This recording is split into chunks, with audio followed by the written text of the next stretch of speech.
Okay, so this video is going to cover a little bit about the installation of the ram. We're going to put the linkage to the foot lifter, and then we're going to install the solenoid and the switch and wire it up and test it. So this might be a long one. So first things first, we need to take off the old foot. This is on a Juki 1541, so the foot needs to come out in order to tilt the machine head back.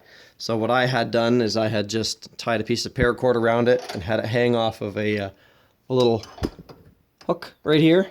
That way it would always stay with the machine when I was tilting it back and not grow legs and run away. Anyways, so we need to loosen this bolt here.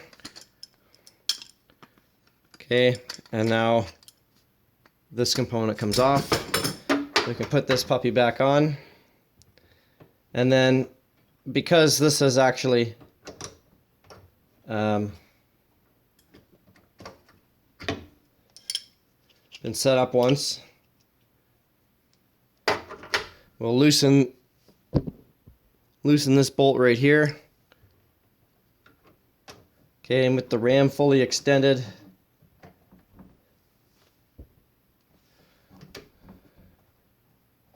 just kind of toss it in like that.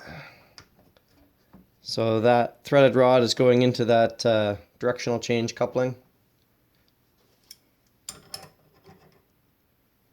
Okay, and the nice thing about this is I guess we should tighten that guy down just a bit.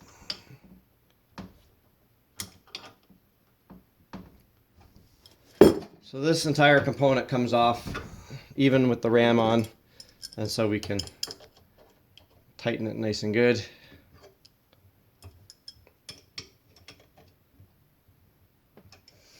Okay, and again we have two nuts here, so it's locked on the top and then a nylock on the bottom.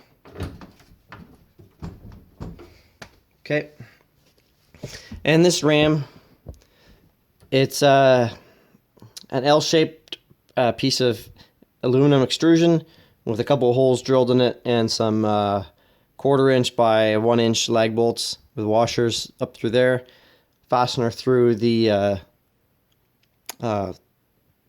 clevis, I don't know what you'd call it, hole in the end of the ram. We've got our 90 degree and then our 90 degree with flow control. Okay, and the next thing we need to do is hook the air lines up to the solenoid. So these are push to connect fittings. You just push them in and they connect. Okay, so the solenoid needs to get mounted to the bottom of the table. We will cut because I am going to drill for these. And we're going to be using some little ferrules, these things, as standoffs. And they come in a pack. I got them from Home Depot. And they are these aluminum wire rope sleeves and stops, and it's the stop portion. I wasn't able to find just the little ferrules, the stops. And the solenoid, if you haven't plumbed this yet, it's 1/4 inch NPT push to connect fittings, male fittings you'll need, 2 1/8 inch brass silencers, and then a 1/4 inch NPT male M-type or whatever your fancy push to connect. Okay, and like you see here, I have the solenoid coils oriented down, and the ferrules will give us a bit of standoff so that there's plenty of space for this thing to work.